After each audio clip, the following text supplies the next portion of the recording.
You'll find it underneath the pews in your seats, the Bibles, and today we'll be studying the 23rd Psalm, which is so familiar that I really was tempted not to even try to touch it with you, and yet I think we'll have some fun with it and try to see it in new ways. It's in the little red Bibles. It's on page 429. We read part of it for our opening call to worship.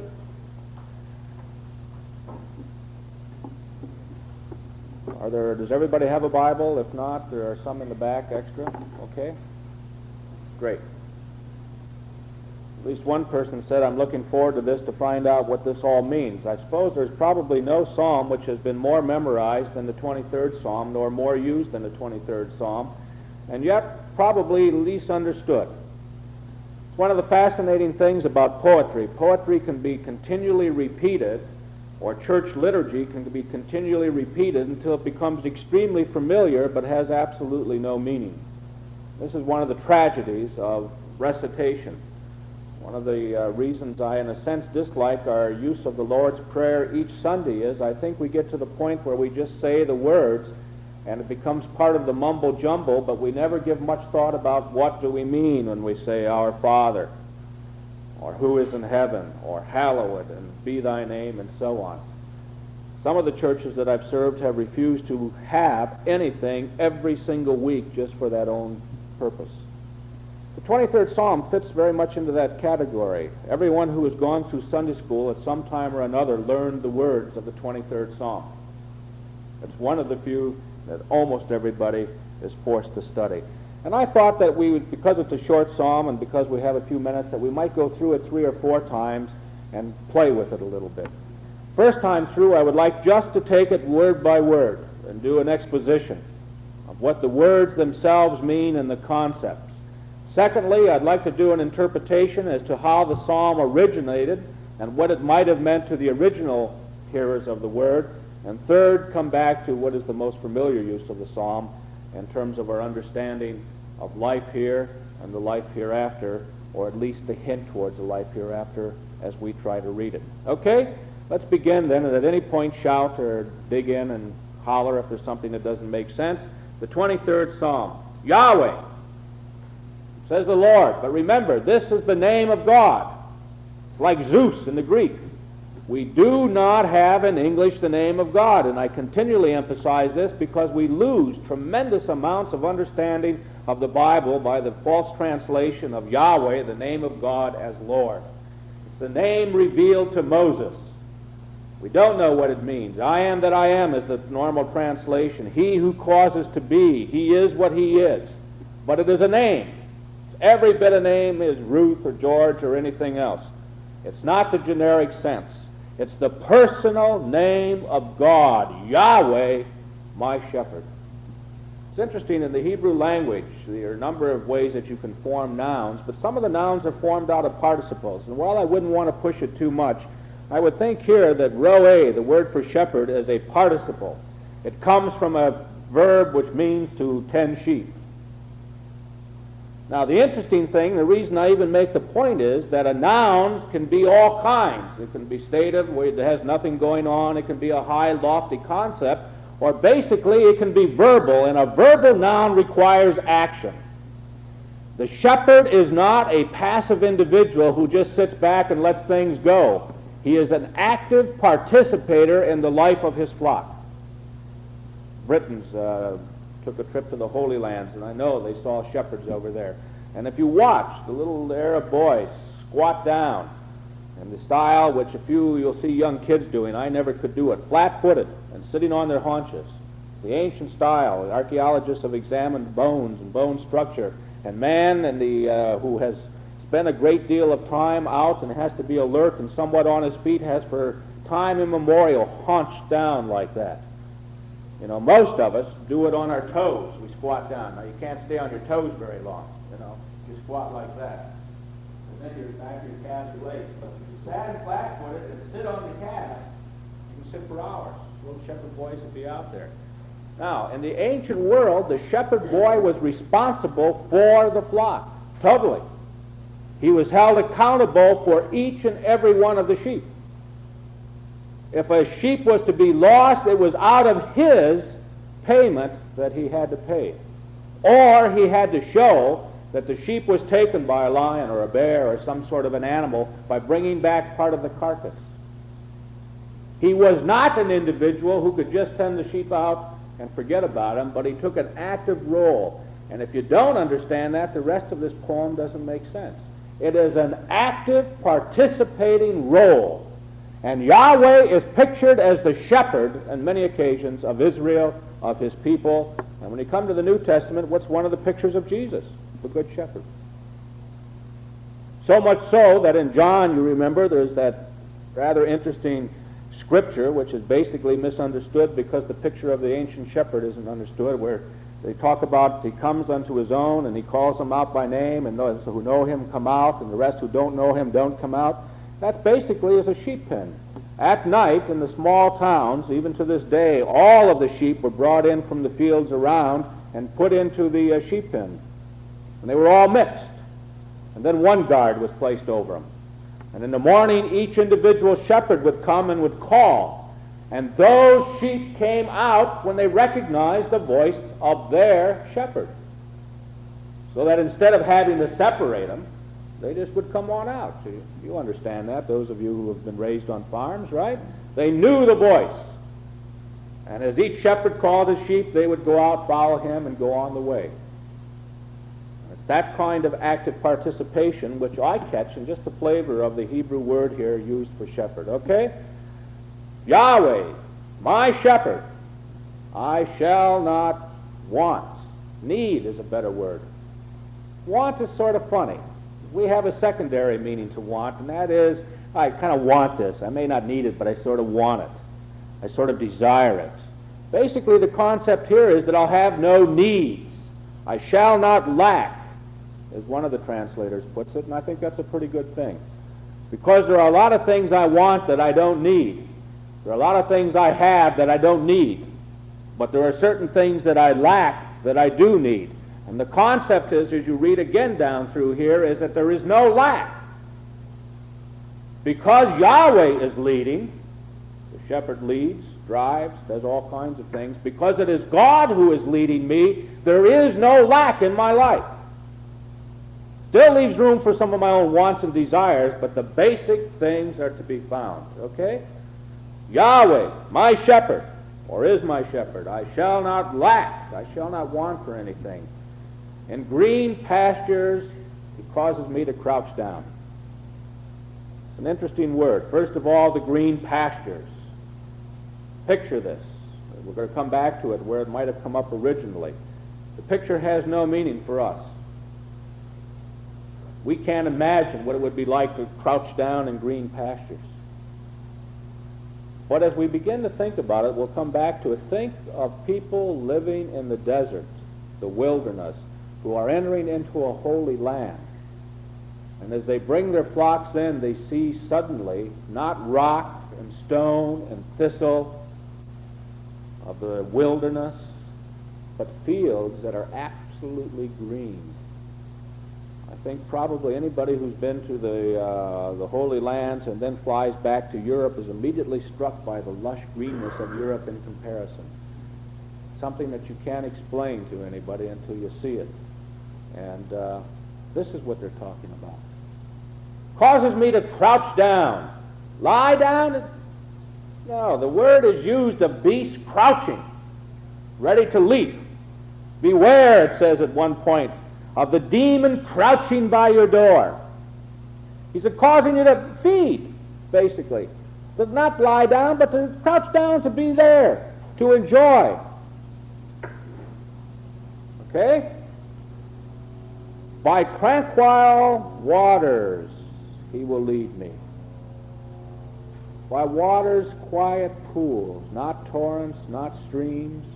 Again, remember the desert picture and coming in where instead of having a little well bubbling forth all the time, you actually have, for example, a lake. I can remember a few years ago heading down towards seminary and having a car break down in Indiana and trying to get a drink of water because it was a hot, hot, hot day. I stopped at one gas station after walking about 3 or 4 blocks, and he said, "We don't have any drinking water here." This is in Indiana. Now, I can't imagine going anywhere in Michigan and not being able to find a gas station that's got drinking water. And I finally stopped at a house, and the woman said, well, I know you're in trouble and you need water for the car. We don't have very much, but I'll give you a little bit of what we have. And she gave me a little pitcher of water to get enough water into the car so I could move on down to another gas station where there might be something. Now, that was sort of an experience for me. I've never been thirsty, beyond being able to make it to the icebox and grab something. But you can imagine what a picture it would be for people who have lived for many years without water to suddenly come in and find pools of quiet water. And there's good evidence that there were pools of quiet water, and there are to this day, although not a great number of them. But remember, one, when you have none, is a great number. Okay. So by the tranquil waters he causes me, he leads me. Okay. My soul he returns. He returns my soul. I'm languishing, I'm thirsty, I'm hungry, I'm hot. He leads me by these still waters, and he gives me my very being back. Now, early missionaries understood this concept. You cannot preach to a man who is dying of hunger and thirst. That's why missionaries have always been medical missionaries, have been concerned about crops and water and all kinds of other things, because they saw that man had to be whole in order to be preached to.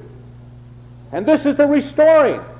Picture it. A guy comes staggering out of the desert. He lies down in lush green grass. There's a pool of cool water, restful water, that he can just sort of take it easy and drink. And what happens? He's refreshed. He's restored. His soul is returned. His life is returned. So he restores. He brings it back, literally. So the Hebrew word is used often for the return.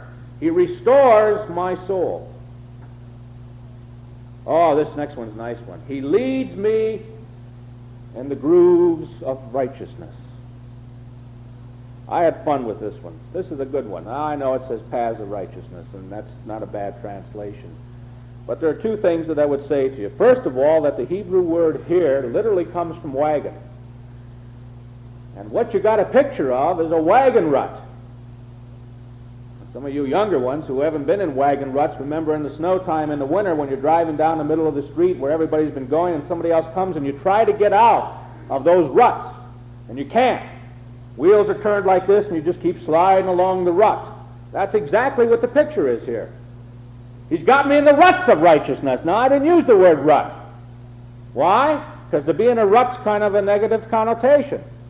I always laugh at Sidney Harris. Sidney Harris does a gorgeous job at taking these kinds of things. I am persistent and single-minded.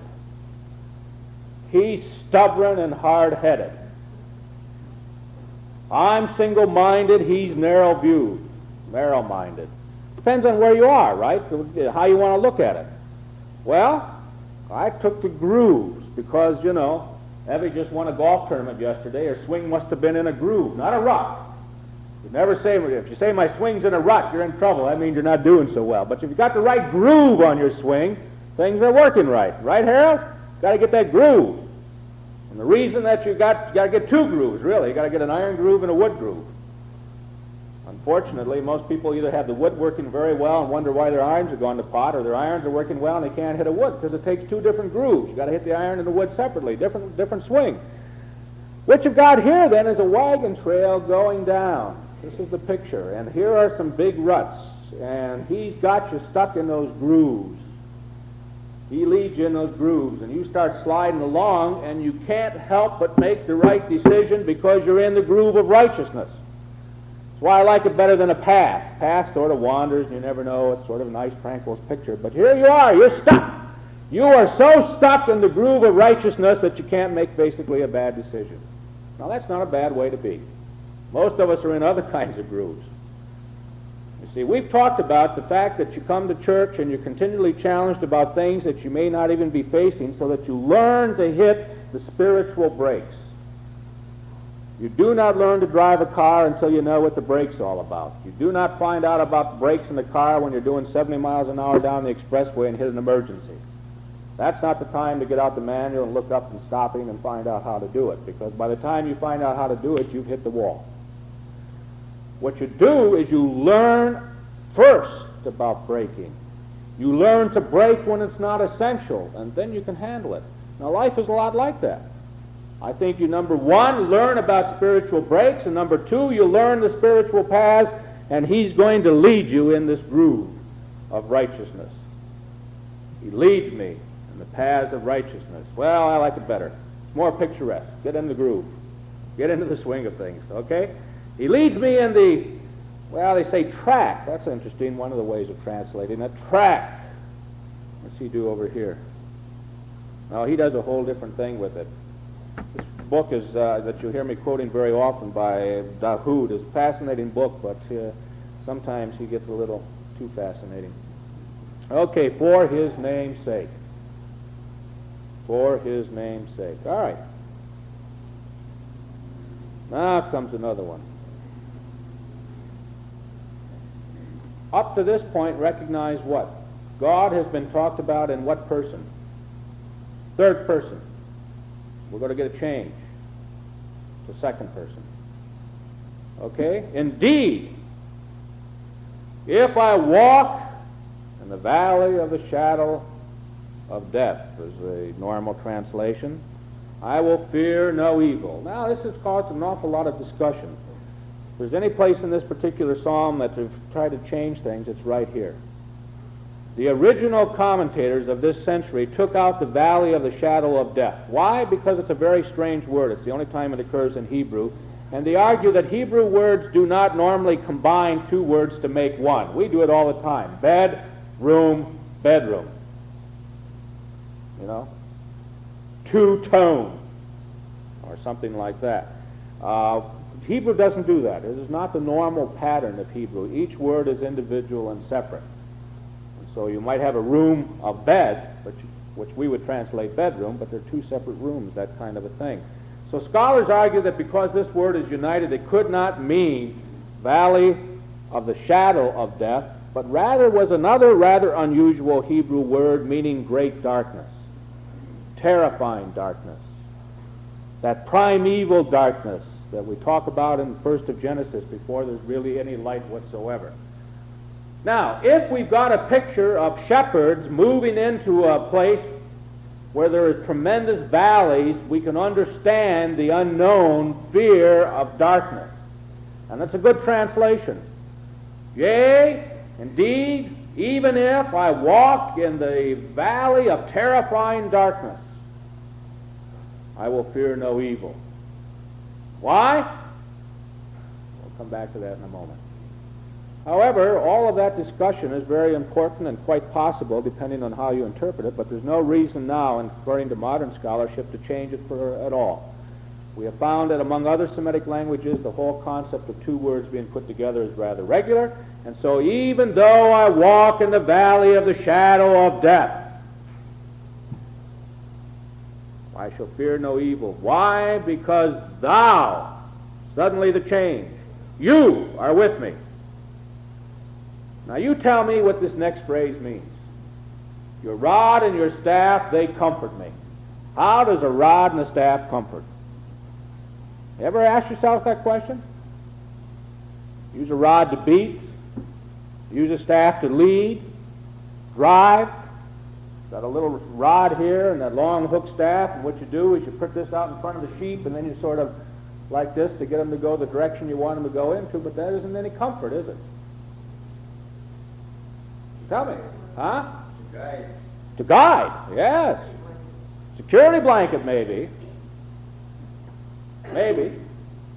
But the picture really is a guide. You're right, Harold, right? Yet this says comfort me. Ah, but does it? This is one of the brilliant places in this particular book, and I think he's so brilliant because one of my professors suggested it to him. A little change in the word by some forms which we never knew until just recently existed in Hebrew. The word really is, you're right, guide. Your rod and your staff, they guide me. They lead me. That's the picture. Now that is comforting. You're right, it's a security. It's easy to see how the ancients could misunderstand the word and we could end up with it that way. It is a security to know that the rod here is pointing the way down the right rut, groove, excuse me. And back here, it's God that's sort of moving you along a little bit, you see. But thy rod and thy staff, they lead me, or they comfort me as it stands, but I think they lead me as a better translation for it. Thou preparest before me a place before my enemies, or in the presence of my enemies, and that's fascinating. Now we move away from the individual who has sort of panic-stricken, reached out from the desert into the Holy Land and seen all the luxurious pastures, the quiet waters, who no longer has any fear, and now he's going to be treated like a royal guest. He's going to be treated as the most honorific kind of treatment possible in the desert countries. A feast. A feast. On other occasions in ancient literature, the greatest thing is when a man has been accused of something and he has been shown not to be guilty of it, they prepare a feast for him, and his accusers and his enemies must look at the honor bestowed upon him through this feast. Prepared a table in front of him and in front of his enemies. I suppose today I could make all kinds of contemporary political analysis of what would happen if, but I'll let you make those yourself, you see. But if the vote ultimately is nay, there might be a banquet and celebration in Mr. Nixon's household, and it would be the same kind of a thing. Exactly what it's all about. You prepare a table before my enemies. Okay? Oh, you anoint my head with oil. Now, what does that mean? That's sort of a weird image to us. We don't understand it at all. Let me really update it. It doesn't mean this, but let me really update it. We live in a wild neighborhood, so wild that the coons had to move out. But the coons understand something. We got 3 pools surrounding us, swimming pools. Now, each one of them handles them a little bit differently, and each one's got his own little show and pride and all that kind of a thing. But it doesn't matter which one of the 3 people you go to. If you're invited on a hot day, they invite you in. There's a place to change, hit the pool, food, spiritual refreshment out of a bottle or can, and swim and cool yourself, and come out, dry yourself off, and relax. That's the way you treat a guest, isn't it? That's the way you treat a guest. So that when they come, they're hot, they're bothered, they're concerned, they're coming with all the cares of the world, and you help them relax. You set a good table if you can, you give them spiritual liquid refreshment, you cool them off, and you provide them with all their needs. Now, in the ancient world, they didn't have swimming pools. So what did they do? When a guest arrived, they washed his feet. You do not know what dusty feet are until you've walked in Jerusalem.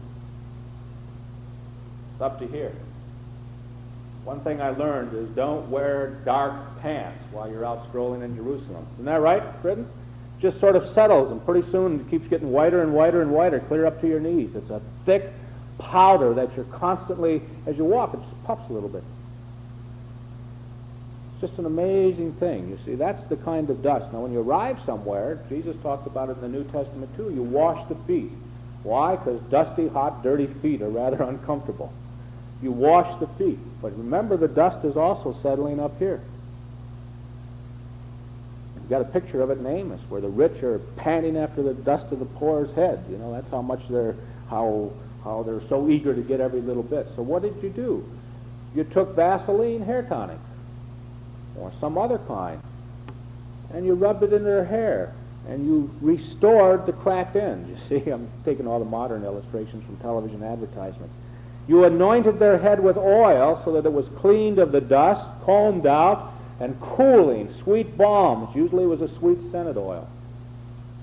That was a sign of real honor. Some of you women, I think, can imagine now. Can you imagine arriving somewhere and having a hairdresser comb your hair out for you and massage in some nice things? And, you know, that would sort of be refreshing, wouldn't it? And that's exactly what they did, and that's the picture you've got here. But I think there's another picture behind it, which is extremely important as well. To this very day in much of the world, not in America, but in much of the world, one of the greatest food problems is fats, getting fats, as you know. We talk about the fact that we don't want so many fats. Yet fats are absolutely essential to the diet. Depending on who you talk to, up to 1/2 of the diet ultimately is in fats. Consequently, if you live in a country without fats, you can see why even with carbohydrates and protein, there is suffering tremendous problems in terms of dietary needs.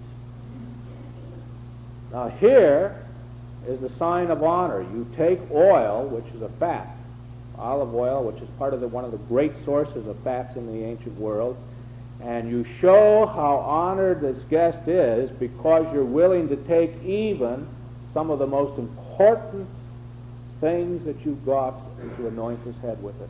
It's a sign of abundance, a sign of honor, a sign of great giving to the guest. Okay, so you anoint with oil my head. My cup runneth over. That can have all kinds of meanings. Joy, happiness, good food, and good drink seems to be part of it too. We have in ancient literature in Ugarit, 14th century, north of Israel, the same kind of a combination of good food and good drink. The cup flows. It's so full that it just seems to be going all the way over. Surely, absolutely, it must be goodness and mercy will pursue me, not follow. Actively pursue. They have a whole different way of doing it for following. Pursue me all the days of my life, and I shall live in the house of the Lord. Interesting. What is the house of the Lord? Depends on when you date this particular psalm. Was the temple built? Not by the time of David, and yet this is considered a psalm to David by some, or by David by some. So how can you live in the house of the Lord if David hadn't had a temple yet? It's also not the tent of meeting.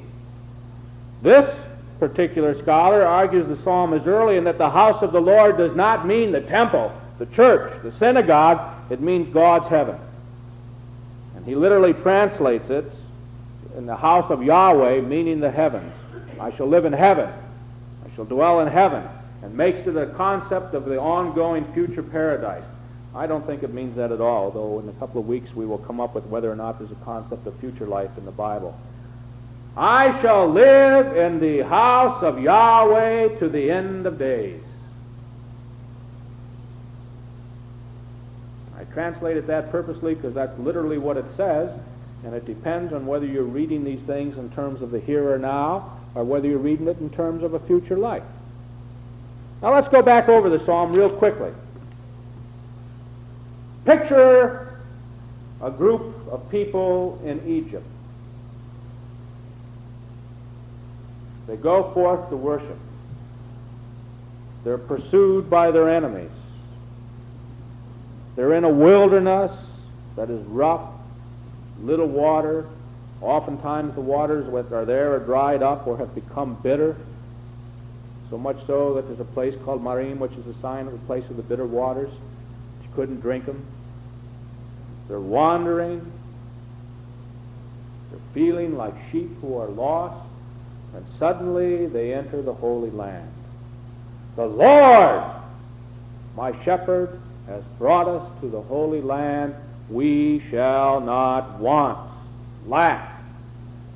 In gorgeous green pastures he causes us to crouch down and to feed. By tranquil waters he leads us. Our soul is refreshed. I realize it says my, but that's the people speaking.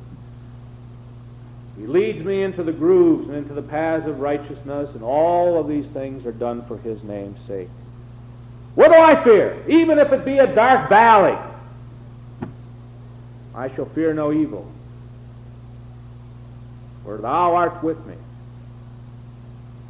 His rod drives me forward. His staff leads me as a guide.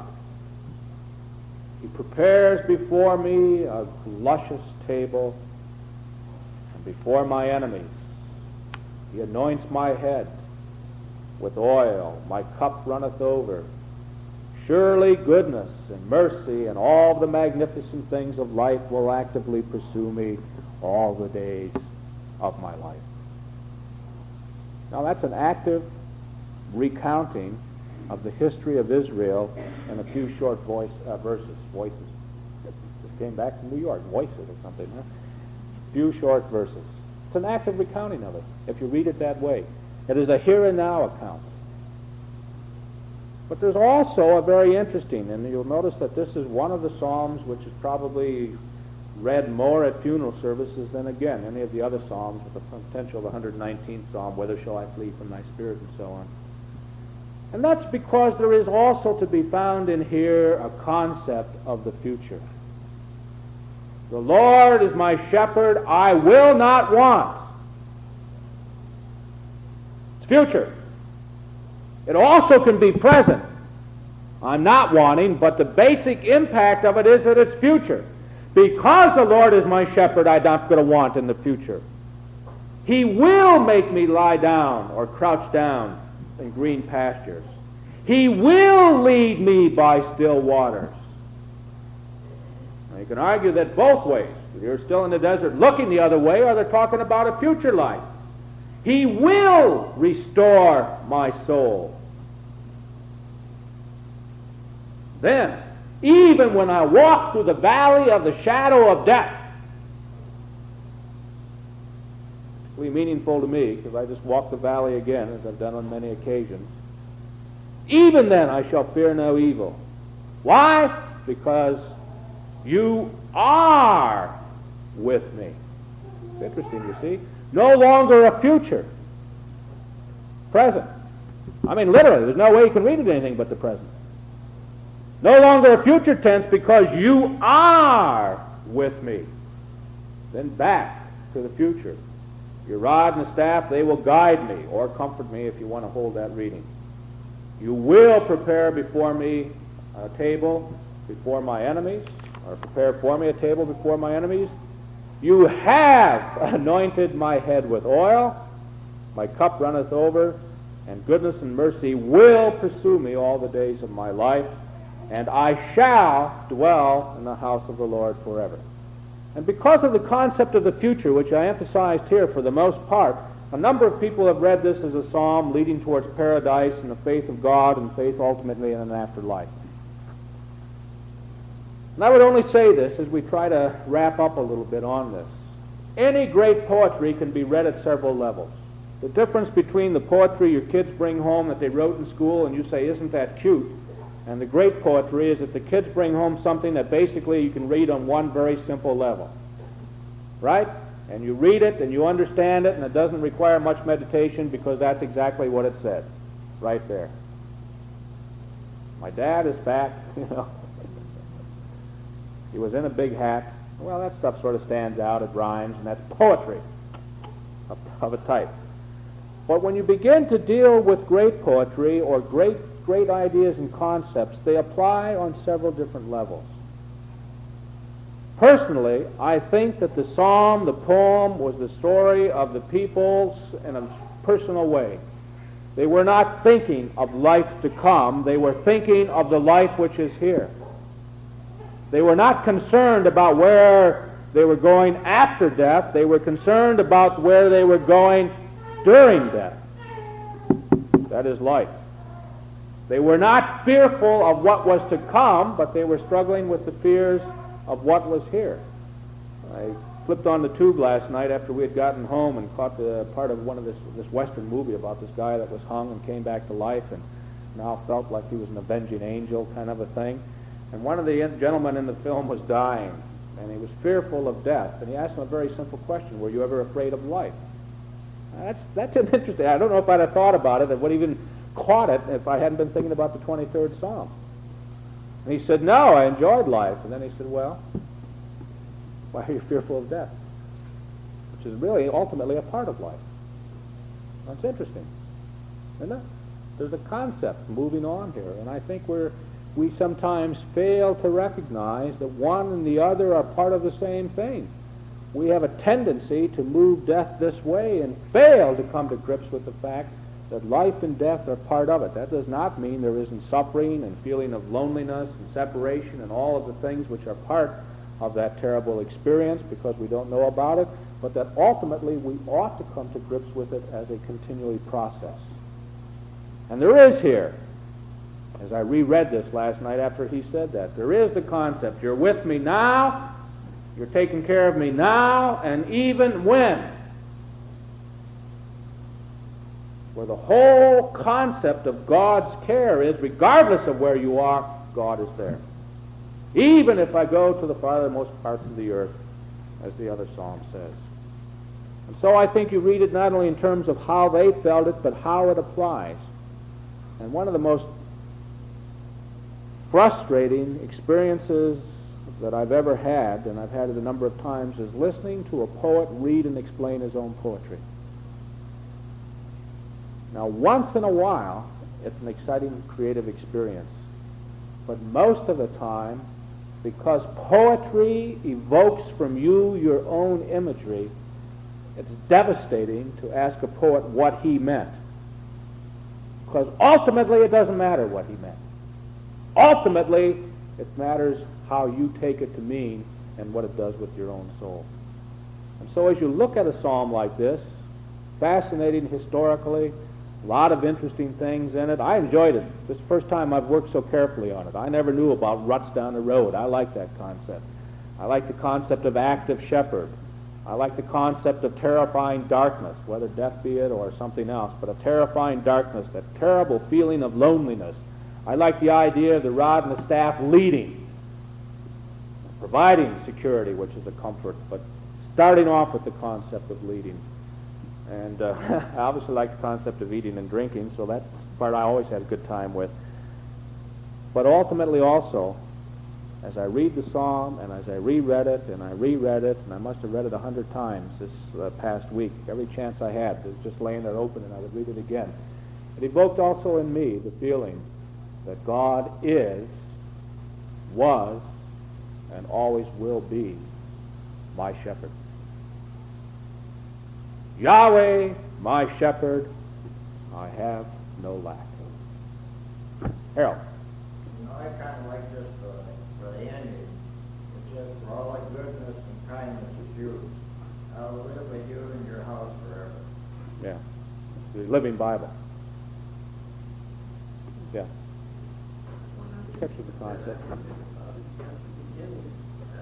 Everything that all the way through you mentioned the future. But a lot of Living Bible says, I have no need. I have everything I need. Instead of saying shall, it says I Yeah, the Hebrew, this is the problem. The Hebrew word is future. Now, there are times when future means past, and this is always a problem. That is not a good translation. Let me just tell you why. It's not complete yet. That's interesting. There is really no future and past in Hebrew. There's complete and incomplete. This is getting a little technical, but I think you'll grasp very simply what I mean. There are verbs which mean the action is completed, and there are verbs which mean the action is yet to be completed. Now, normally that's future, and normally that's past. Anything completed is past, anything yet to be completed is future. But on a vast number of occasions, there are things which are to be completed in the future that God has said, and they use a past tense verb. Why? Because if God has said it, it's as good as done. So therefore, they use the completed verb form. There are things which still haven't, which seem to have been done in the back, but they're sort of a continuing thing, and they use yet to be fully completed. And the word which is used here is one of those that sort of has the impact of yet to be fully completed. Now, I like that idea. Now, there's a certain truth.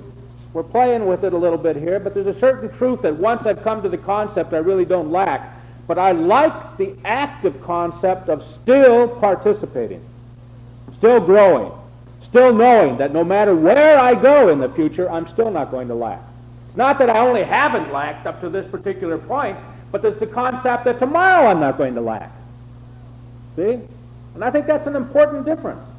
I have lacked nothing, and I ain't going to lack nothing. That's why I kind of like that, just a little punch of the future there. I'm glad you raised that. Just a little bit. I not only haven't, I not only now, but by Yahweh in the future, which is one of the things. As Yahweh liveth in the future, I'm not going to lack. Whatever has happened along the way. Now the problem is, I have lacked. And the faith commitment is, the reason I've lacked is because of me, not because of God. So I have to come to grips with me. And then my lacks can be put into to the understanding of God. Yahweh, He's my shepherd. And the goodness and mercy will pursue me. Well, we could spend a lot of time on this psalm. Anybody else got anything that, what is goodness and mercy? And how do you define it? And how do you take that kind of experience which does not seem to be good and make it good? A learning, creative experience. And is that part of it? That once I believe that what happens to me is good, I look for and find the creative element in it. Again, how you define it. Is it a rut or a groove? Is it good or evil? If it appears to be evil, but I believe it must be good, how do I find the good to make it creative? That kind of impact that this psalm has, it's a challenge. Anybody? Anybody else? We will hold off the discussion of whether or not they're talking about a future life. It's one of the most difficult in the Bible in terms of the Old Testament, and one of the Psalms coming up deals with it specifically and raises the question, and then we'll go back and pick up some of these Psalms. But I chose some of the Psalms that seem to offer both ways so that we'd have better understanding. Anybody else? The Lord was